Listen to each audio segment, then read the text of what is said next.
जय बृहस्पति देव। आज हम सुनेंगे गुरुवार व्रत की पावन कथा। साथ ही जानेंगे इसकी सरल पूजन विधि और समापन प्रक्रिया। पूजन विधि: गुरुवार के दिन प्रातः स्नान करके पीले वस्त्र धारण करें। एक साफ चौकी पर पीला कपड़ा बिछाकर भगवान विष्णु और देव गुरु बृहस्पति का चित्र स्थापित करें। हल्दी, पीले फूल, चने की दाल, गुड़, केला और पीली मिठाई अर्पित करें। घी का दीपक जलाएं और एयूएम ब्रह्म बृहस्पतये नमः मंत्र का 108 बार जाप करें। अब हम श्रद्धा से व्रत कथा सुनेंगे। गुरुवार व्रत कथा: प्राचीन समय में एक नगर में एक गरीब ब्राह्मण और उसकी पत्नी रहते थे। वे भगवान विष्णु के परम भक्त थे, लेकिन अत्यंत निर्धन थे। ब्राह्मण की पत्नी प्रत्येक गुरुवार को व्रत रखती, भगवान विष्णु की पूजा करती और जरूरतमंदों को दान देती थी। उसकी श्रद्धा देखकर देवगुरु बृहस्पति प्रसन्न हुए। एक दिन देवगुरु साधु का वेश धारण करके उनके घर पहुंचे। उस समय घर में खाने के लिए कुछ भी नहीं था।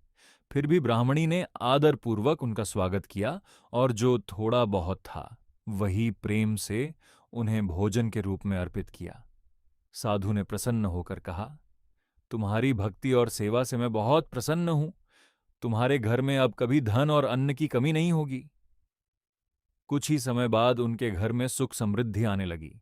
धन, अन्न और सम्मान बढ़ने लगा। पूरे नगर में उनकी चर्चा होने लगी। लेकिन पड़ोस की एक स्त्री को यह देखकर ईर्ष्या हुई।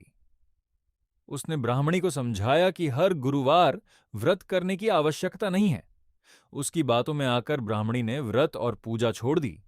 धीरे धीरे घर की समृद्धि समाप्त होने लगी। धन खत्म हो गया और परिवार फिर से कष्टों में घिर गया। तब उसे अपनी भूल का एहसास हुआ। उसने पुनः श्रद्धा और विश्वास के साथ गुरुवार का व्रत शुरू किया, भगवान विष्णु और देव गुरु बृहस्पति की पूजा की। कुछ ही दिनों में भगवान की कृपा से उसके घर में फिर से सुख, शांति और समृद्धि लौट आई। इस प्रकार जो भी श्रद्धा और विश्वास के साथ गुरुवार का व्रत करता है, भगवान विष्णु और देव गुरु बृहस्पति उसकी मनोकामनाएं पूर्ण करते हैं और जीवन में सुख समृद्धि प्रदान करते हैं। समापन: अब भगवान विष्णु और बृहस्पति देव की आरती करें। केले या चने गुड़ का प्रसाद अर्पित करें और परिवार में बांटें। व्रत का पारण सात्विक भोजन से करें। भगवान से प्रार्थना करें, हे देव गुरु बृहस्पति और भगवान विष्णु, हमारी सभी मनोकामनाएं पूर्ण करें, घर में सुख, शांति और समृद्धि बनाए रखें। बोलिए देव गुरु बृहस्पति देव की जय, भगवान विष्णु की जय।